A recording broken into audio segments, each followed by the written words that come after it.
Fridge another mini blog. আজকে সকালটার আকাশটার সাথে দেখো, জাস্ট পুরো দুর্গাপুজো এসে গেছে মনে হচ্ছে। হ্যাঁ, দুর্গাপুজো তো আর কিছুদিন পর আসছেই, তো আজকে খুশি মেজাজে আমিও সেই যে গুজে চলে এসেছি অফিস। আর এসেই আমি অফিসে বসে পড়েছি কাজ নিয়ে, সব আপডেশন দেখতে। আর আজকে লাঞ্চে আমি একটু মিয়ামোর থেকে কয়েকটা জিনিস নিয়ে এসেছিলাম। অফকোর্স একটুখানি মাঝে মাঝে ইচ্ছা তো করে না উল্টোপাল্টা খেতে, মানে তারটা কাটলে উল্টোপাল্টা খেতেও ইচ্ছা করে, সে যাই হয়ে যাক না কেন। সে ওয়েট বেড়ে যাচ্ছে, মোটা হয়ে যাচ্ছি, লোকে উল্টোপাল্টা বলছে, ডাজন্ট ম্যাটার, খাওয়া ইজ ইম্পর্টেন্ট।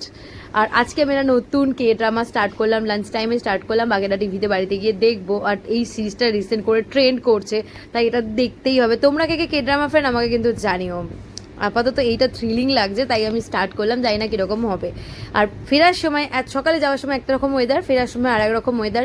সুন্দর করে বৃষ্টি চলে এসেছে, আর কি বলবো, মানে বৃষ্টি দেখে আর কি বলবো, মানে প্রথমে হেঁটে হেঁটেই আসবো ভাবছিলাম, তারপর দেখলাম বৃষ্টি চলে এসেছে, তো টোটো করে নিয়েছি।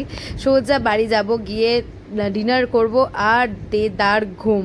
বাট ডিনারে আমি ভালোই রান্না করেছিলাম। সোমবারের পুজো হওয়ার কারণে বাপি এনেছিল ভোগ, আর সেটাই খেয়ে আজকে আমি শুয়ে পড়লাম। যাই হোক, টাটা বাই বাই, দেখা হবে আবার একটা নেক্সট ব্লগে।